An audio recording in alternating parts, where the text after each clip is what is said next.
Singing Dutchman Productions.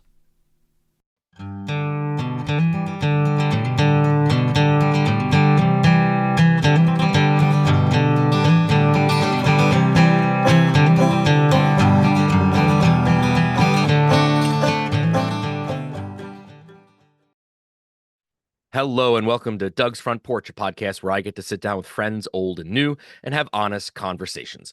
Today I welcome Richard Mammana to the front porch, a friend and someone I can't wait to pick their brain a little more than I have had the opportunity in the past to do. Welcome to the front porch, Richard.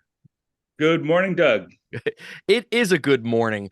Richard, I start every episode the same way to give my audience a little bit of an idea of who the person I'm talking to is.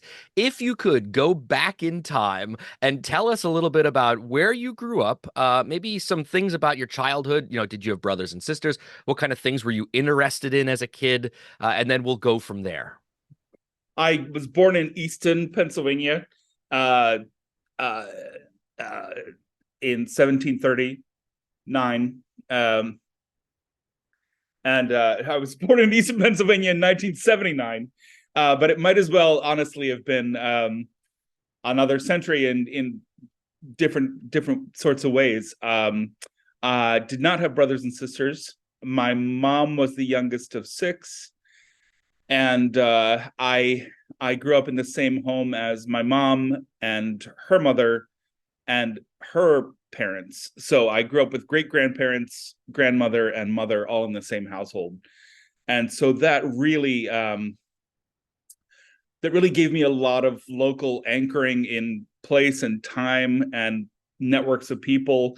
And my elementary school was literally half a block away from the home where I grew up, and my great-grandfather had gone to the same elementary school. It was it sounds like a cliche, but it was true. The German Reformed Church on College Hill, that closed when I was a child, was about 4 blocks in the direction of Lafayette College, and there was a Presbyterian church another block in the other direction. It's a very sort of self-contained Easton, Northampton County world. My maternal family was Pennsylvania German and English. Howell was the English surname, and Troxel and Wagner were the German surnames that were biggest, but also Leidig, and Boehm, and names like that, and Laubach. And my dad's side were from a slightly different part of town. If you know Easton geography, neighborhoods are complex. German Catholics and Irish Catholics and Italian Catholics don't live on the same streets. At least in 1980, they didn't quite anymore adhere to those divisions in the same ways. But it's a complex town with a very kind of condensed American long history in one place.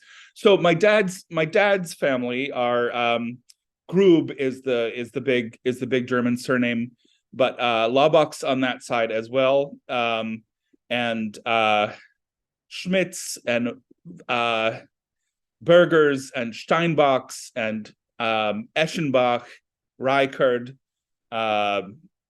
Rees, these old, mainly Lutheran, but also some Moravian names.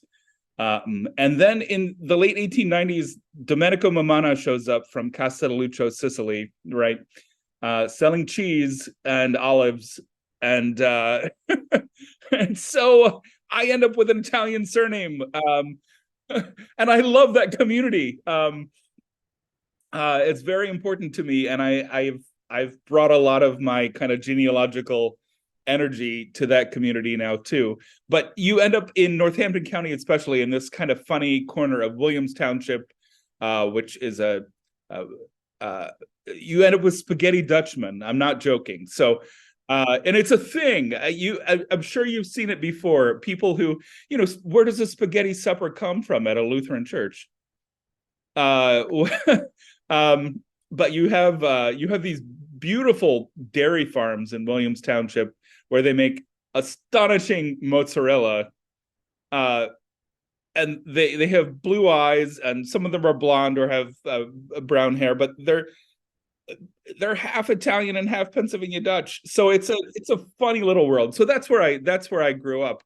Um, Well, uh, it's funny you mention all these names and you talk about faith was brought up with all the different churches. Those things are going to intersect here in a little bit in our conversation, I feel. But let's jump ahead. So high school happens, and after high school, what path does Richard go down? I went to Columbia College, Columbia University in New York, and New York was New York spun my mind around. I had loved going to New York as a kid. One of my uncles was a newscaster for ABC, Chauncey Howell, and he took me into town from time to time when I was a kid, and took me to bookstores, churches, Broadway stuff. Really sort of primed me to enjoy big city life. But when I got to New York, I couldn't handle it. The first weekend, the first 2 weekends I was at school in college, I took the bus home because it was so loud. Which is, sort of a Dutchy Rube sort of approach to living in a big city. And then after those first 2 weekends, I fell in love and kind of never looked back. So what Uh, did you study at Columbia? well, coffee and girls. Okay. No, that's not the real answer. I studied. I declared a major classics major early, and was sort of not prepared with Latin and Greek in the way that some of my peers were. Okay, so I have to ask you this question. You're this kid from Easton, Pennsylvania, and you decide to go to college and study Latin and Greek. Where's that come from? Where's that, what pushed you that way?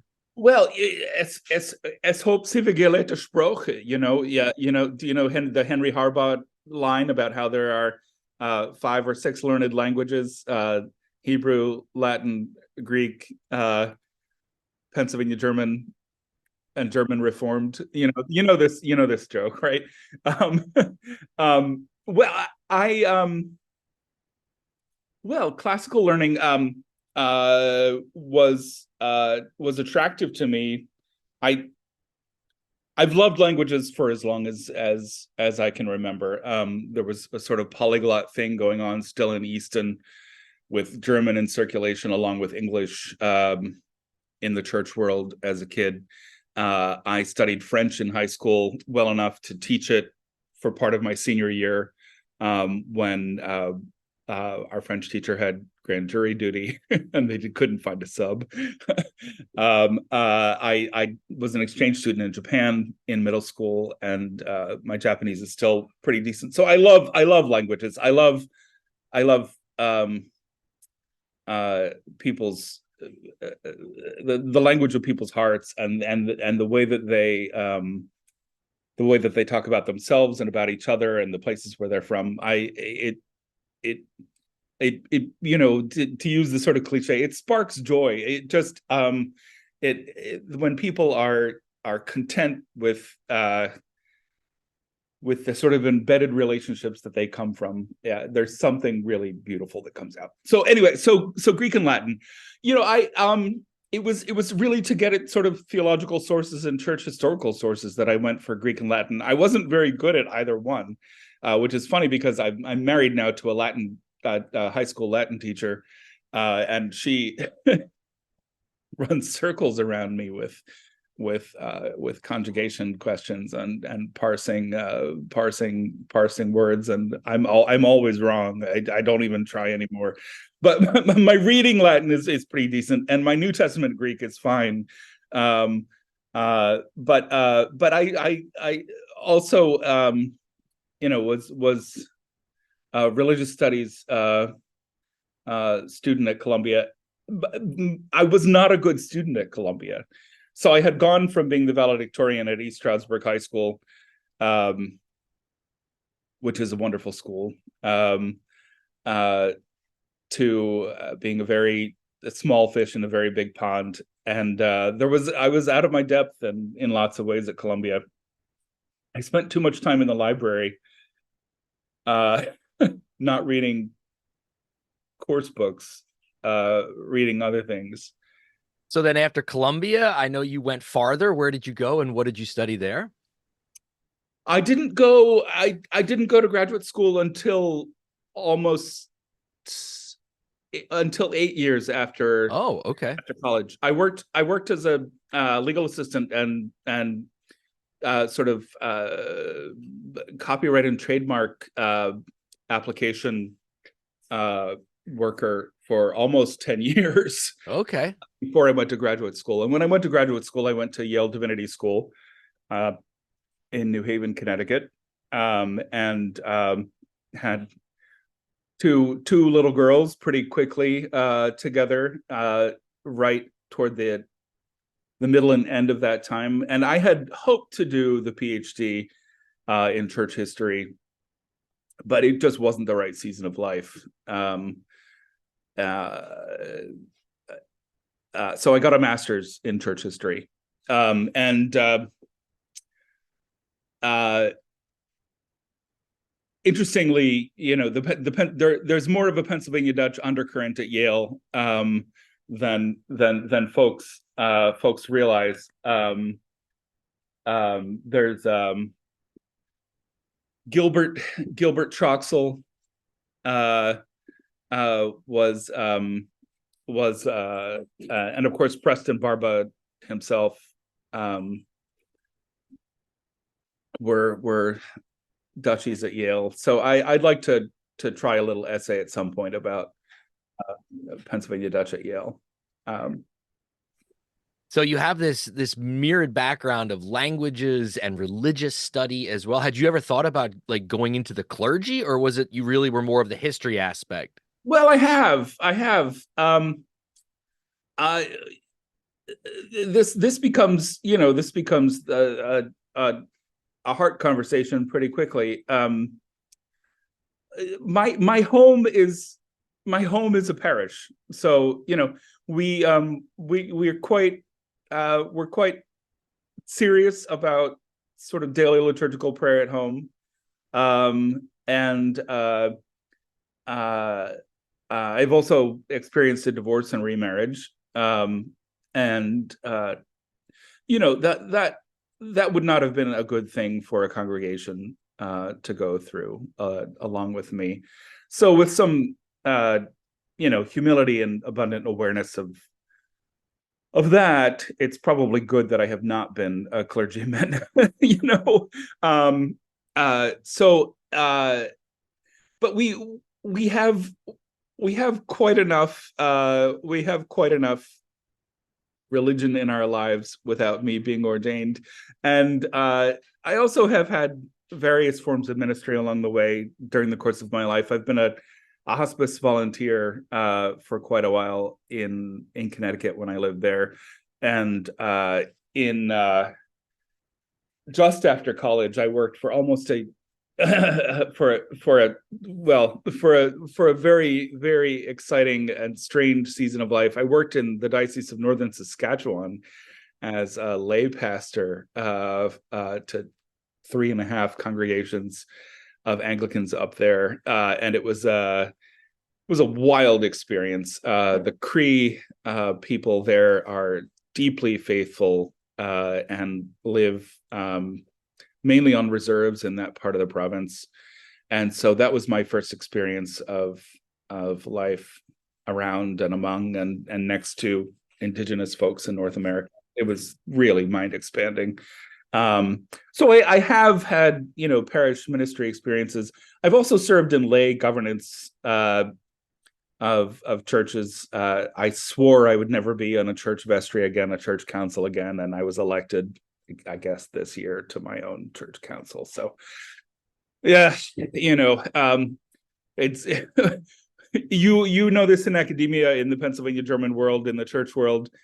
The demographic ballast is older than we are, and when you bring presence and seriousness and a little bit of intelligence, people snap you up, so you do end up taking minutes and organizing things sort of against yourself. Yeah. Well, one of the reasons this is all fascinating. I learned some stuff about you that I didn't even know. I didn't know about the Northern Canada Oh, experience, and it's that's great. great. It's great. But one of the reasons I really wanted to interview you is to share part of your journey in life that you're currently on. And for those that are, that aren't into the we're kind of heavy on the Pennsylvania Dutch stuff today in this interview, people, but that's okay. Not everybody that listens to the podcast is of that persuasion, and that's fine. Oh, excuse me. But one thing I really wanted to have Richard on for was that for the last couple of years, you have been documenting tombstones, predominantly Pennsylvania German, Pennsylvania Dutch tombstones from the 1700s. And I find that beyond fascinating. And even someone that isn't Pennsylvania Dutch, I think well, I really want to pick your brain on this aspect of your life right now. So, can we give the short version of what you're doing right now, and then I have some follow-up questions. Well, the project really for me, as I hope to complete it probably in the next 5 years, is a monograph, a short focused book, only about the work of one carver named Hans Jakob Motz. He was from Alsace, and he settled in Northampton County and produced a remarkable body of material over the next 3 decades. Probably only about 60 remaining stones, but they're extraordinary examples of early American folk art. Um, Yeah, and for people, let's say someone's listening to this podcast that has never walked a colonial era church cemetery in southeastern Pennsylvania or in eastern Pennsylvania, to describe it to someone, you have these old stones from the 1700s that are a lot of them are carved with German in German. It's not English language, and there's lots of symbols and imagery carved into these stones. It's not like the typical tombstone we think of today that just has name, birth year, death year, and that's it. I mean, these are, as you said, these are true works of art. Mm-hmm. They are, and they contain, in more indelible ink than we could ever print, some data. They have the names and dates, but they often also have a text from the funeral or a text that was meant to comfort the mourners of the family, or sometimes information about parents and spouses, and they also, from a linguistic perspective, they give us really clear, hard data of where language was being used, when, by whom, in a way that is almost impossible to retrieve otherwise outside of documentary evidence. So it's this source of demographic, ethnographic, linguistic, artistic, religious, archaeological information. If they were hieroglyphs, we would pour money into preserving them and studying them and cataloging them and documenting them and figuring out every aspect of variation in the text. But because it's so close to us, we can't see with the same attitude of fascination, I think, that we would bring to something that is more obviously exotic. I think becoming enchanted with the local is part of the project that has inspired me, is to see extraordinary beauty and depth of content and historical significance in stuff that's just scattered around, sitting out in the rain, getting hit by the We snow. need people to understand is these stones are, you think, oh, it's a stone, it's going to be there forever. Well, It's not. maybe it's not. You're exactly right. And again, if you ever have the opportunity to walk these old cemeteries, some stones are preserved a little better than others. There's some now that are, you can't make anything out anymore. You can't read any of the inscriptions. So, And so some of that, you can become a bit philosophical about this. Even stones are not permanent. Um, uh, and that can make you reflect on the human condition in a way that gives you, in my case, it gives me a bit of lightheartedness, to be honest, in my day-to-day life, putting the gentleness and the joy and the kindness where you want to know them, because yeah, our voices will be forgotten by the time that our grandchildren are no longer among us, and our names will be probably forgotten by the time the stones are gone. But there will have been kindness remaining, in sort of human ecology over time, if we put it there. So that, there's something sort of mystical going on there. But Well, let me ask you this question. To date, how many stones do you think you photographed? If you had to give an estimate. 20,000. But that's nothing. That's nothing. 20,000 is nothing. Why do you say that? Patrick Donmoyer, at the Pennsylvania German Cultural Heritage Center in Kutztown, he's probably got 120,000 on his computer. Seriously, no, I'm a small fry in this world. I just happen to have a sort of very specific research topic. But Michael Emery and Patrick Donmoyer have both done far much more work in our generation on this topic than I have. I just happen to have,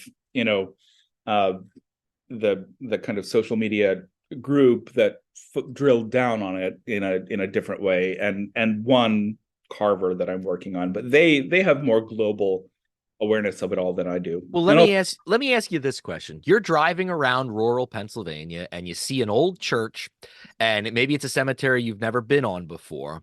Walk me through your process. You get out, you park your car, you It's get easy. out of your car. Go ahead. Yeah, well, the color of the stones is the first clue for me. So the stones. Well, let me back up for a second. My grandmother and my uncle, Howells and Troxels, I kid you not, would drive around the countryside with me and point at a church and say, "What is it?"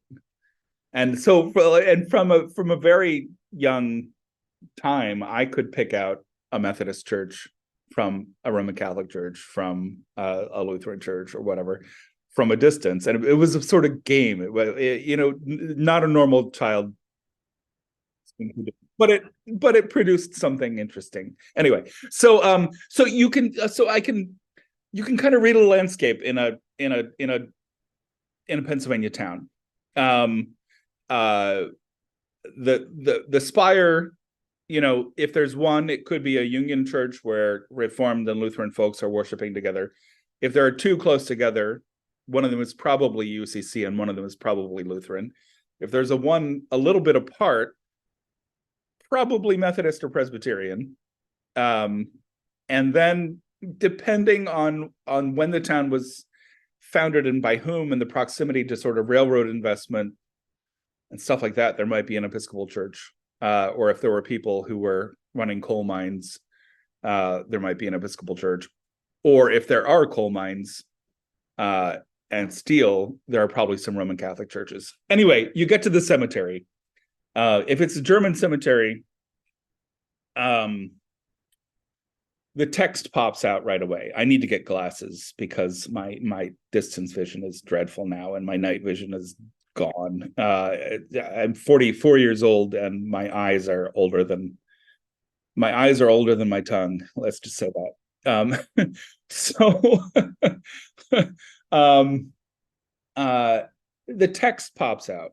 So you'll see Frakturschrift, you'll see the black letter script on some stones that are in German, not all. Some German language stones are also in our Latin script, our normal Latin script that we use today. That pops out, but even before you would get to the level of seeing the language or the font, in Northampton County, Berks, Lehigh, Montgomery, Lebanon, and certainly Lancaster too. What would pop out first would be the red stones, which are sandstone, and they have some of them are really red and pink, and the color jumps out. And if you find a row of them, Um, for me, it's pay dirt in terms of what I'm interested in. Other folks are interested in other stones. The work in marble and in slate is also present, and granite much later.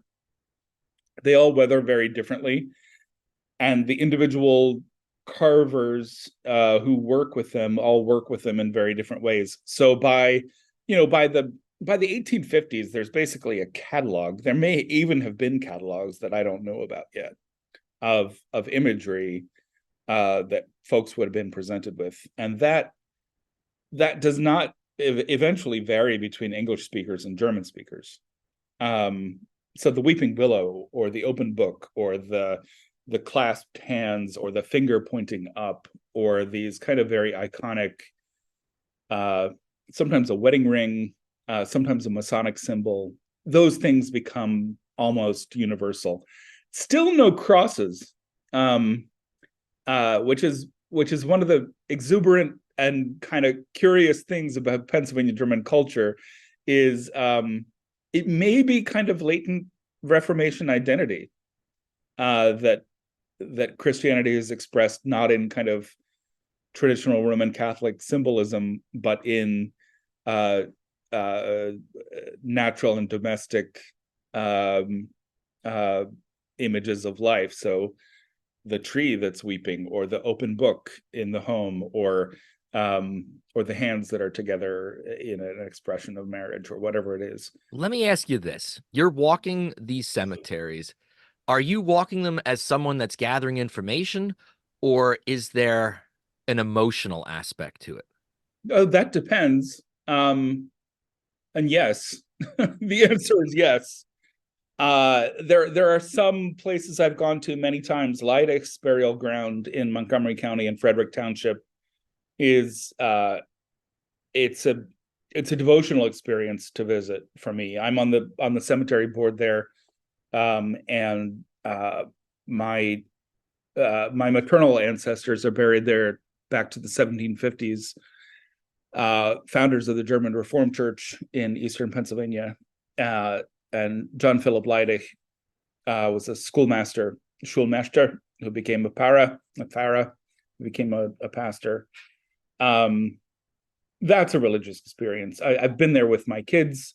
To have your 4-year-old daughter on the grave of her 7th, 8th grandparents, there's nothing morbid about it. There's a kind of sense of living within a great kind of chain of being, like to get to kind of mystical thing. I'm so glad you said that, because I think all too often the average mentality is that the morbid aspect of it. I mean, and I agree with you 100%. I like you, I grew up as a kid walking old church cemeteries in Pennsylvania Dutch country, and I never walked them in a sense of, ghosts and morbidity and all this kind of the dark side of it all.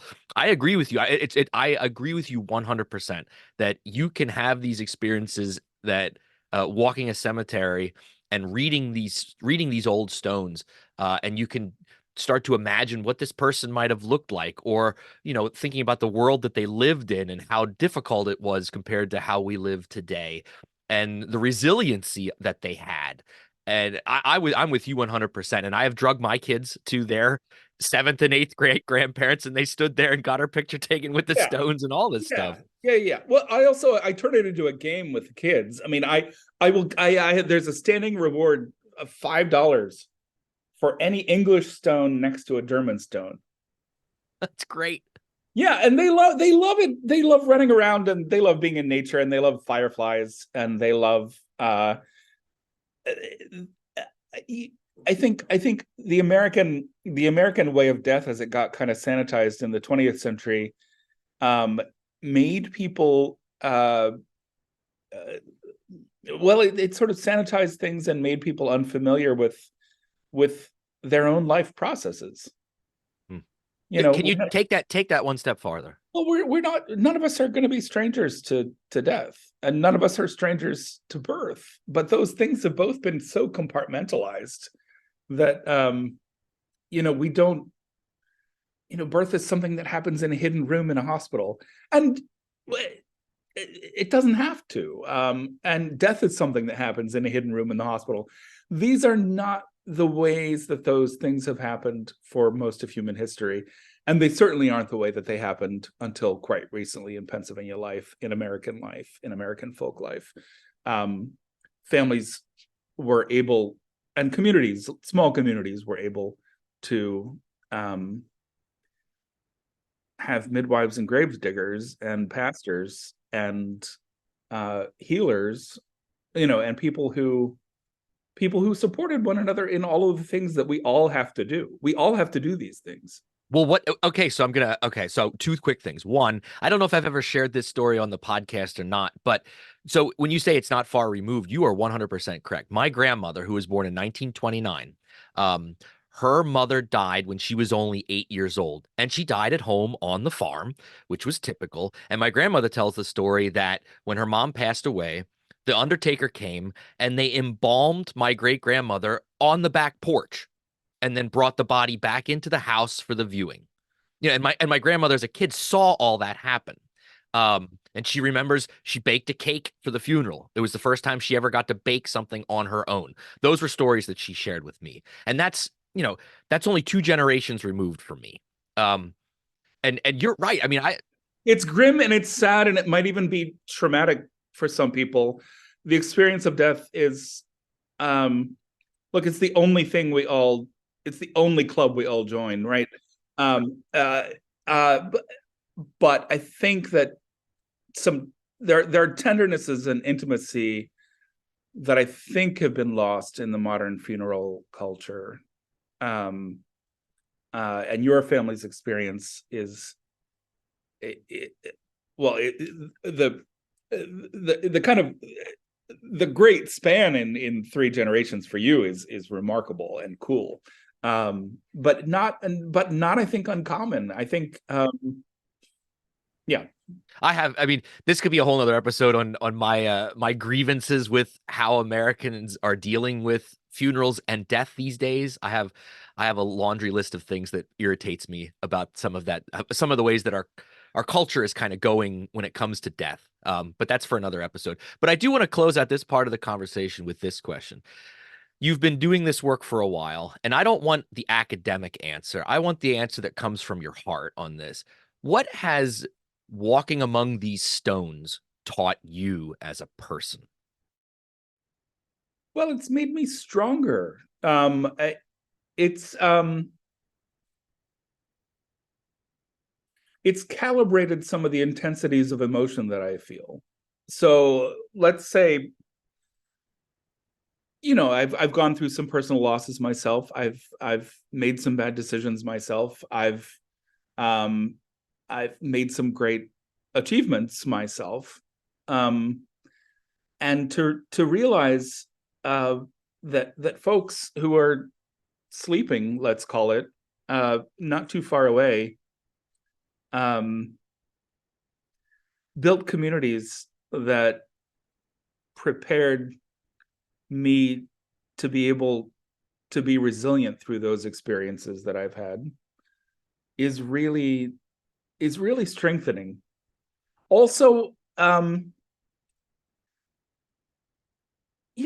walking past stones and realizing, the brevity of some folks' lives, and also the extraordinary longevity of some folks' lives,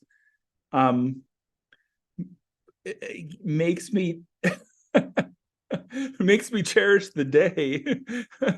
And also, makes me thankful for embeddedness in place and family, and literally, I mean, literally, these are the hands that held the hands that held the hands that held me. It's not, it's uh, uh it's material and tactile and religious and personal, and for me, uh it's well it's always formative and informative. Yeah. It's beautiful. Thank you for the work you're doing, and cataloging this stuff. I just I can't thank you enough. But we're going to close this chapter and we're going to go in a totally different direction, Richard. Every episode, I close out with 10 quick questions to my guests that have nothing to do with Oh anything we no. just talked about. Oh So, no. just to get to know you a little bit better, Oh are no. you ready, young man, for your Oh, questions? Well, too bad you're getting them anyway. Here we let's go. all right. Question number one. What is your morning drink of choice? Oh, coffee, here it is. And how do you take your coffee? There's milk in it. Were you a kid like me that started drinking coffee at a very young age? I started drinking coffee in high school, and Okay.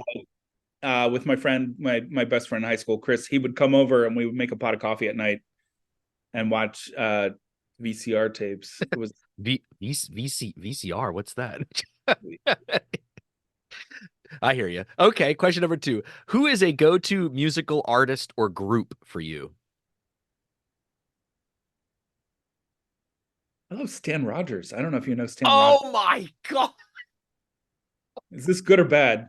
We are cut from the same cloth, young man. Do I I know Stan Rogers? Let me tell you about the greatness of Stan Rogers. Well, sadly, in the days of CDs, I had to buy replacements because I used them so hard on road trips.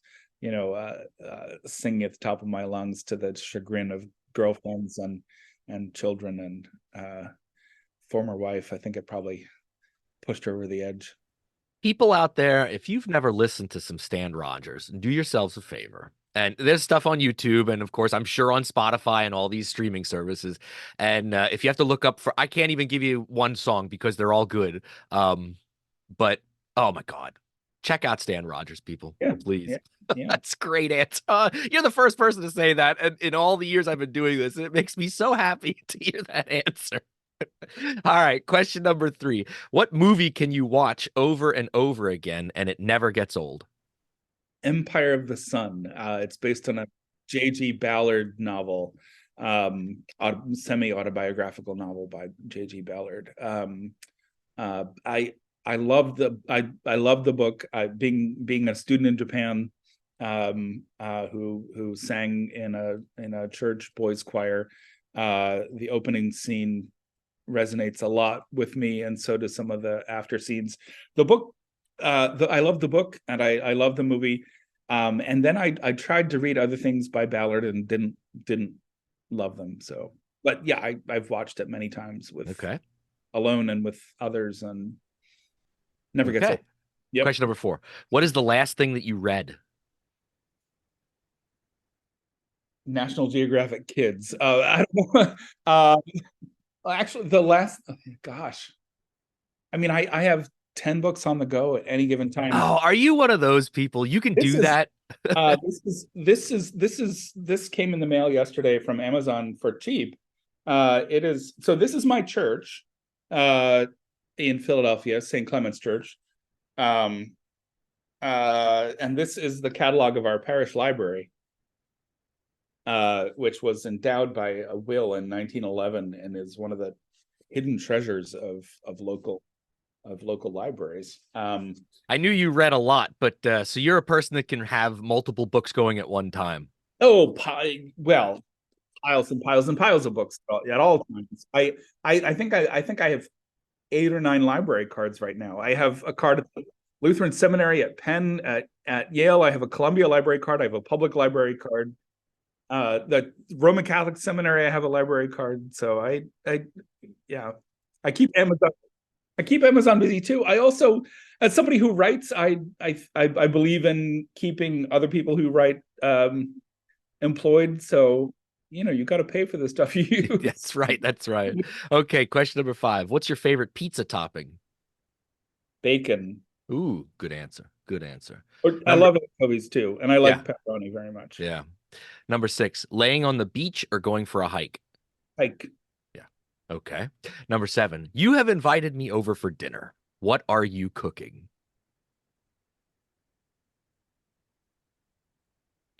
What do you want? I mean, I No, no, love it's cooking. I love cooking. well, what would be a meal that you really, you think, oh man.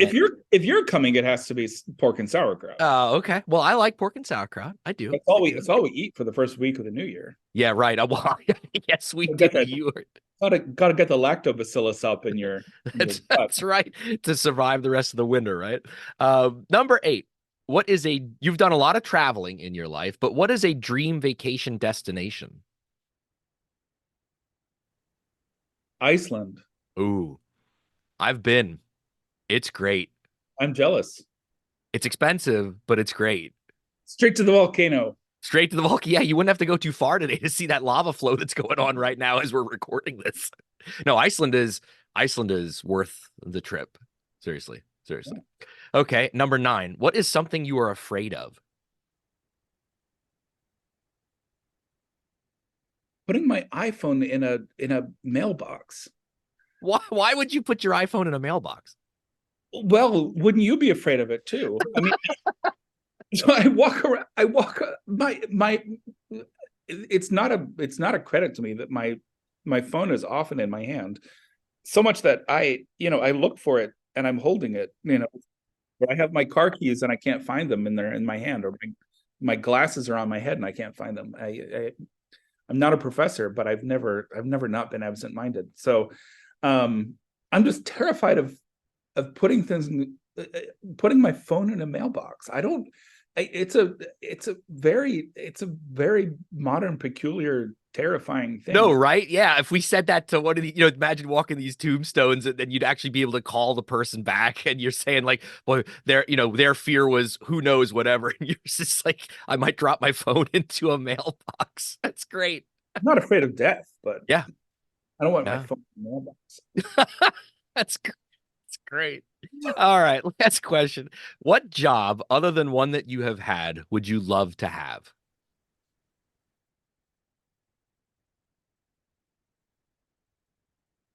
Ugh.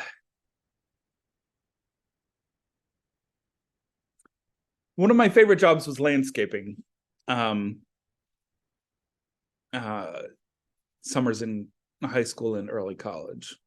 And waking up early and getting paid to work out and be in nature, finishing early, and having a day outside when I could think and sing on a riding mower. I mean, I've done it.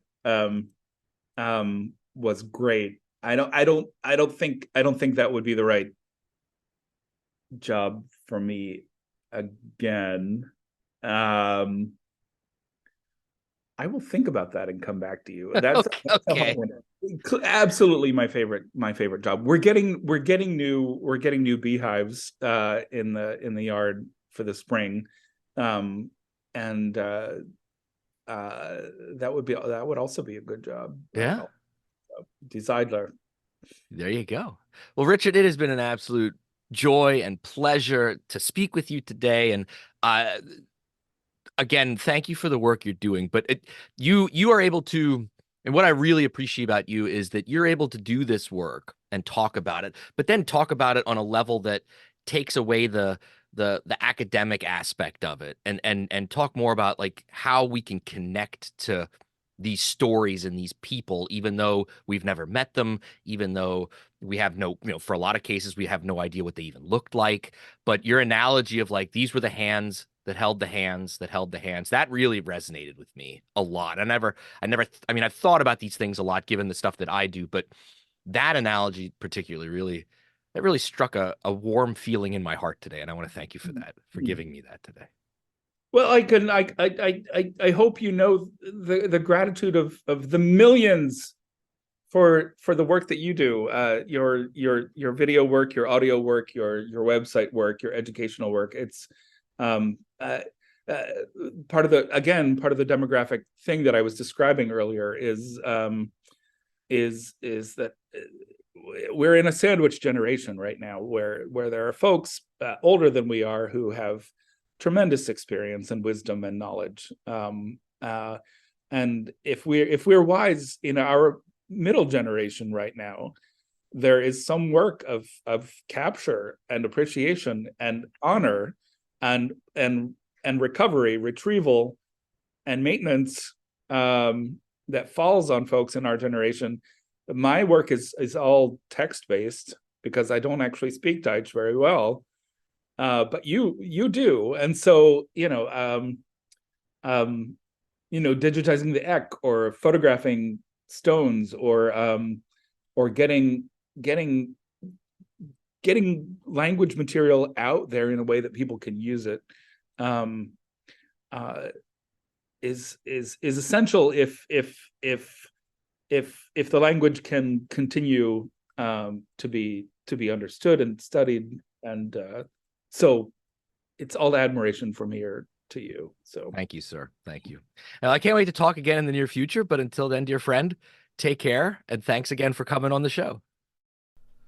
Thank you for listening to Doug's Front Porch, a conversational podcast with your host, Doug Maidenford.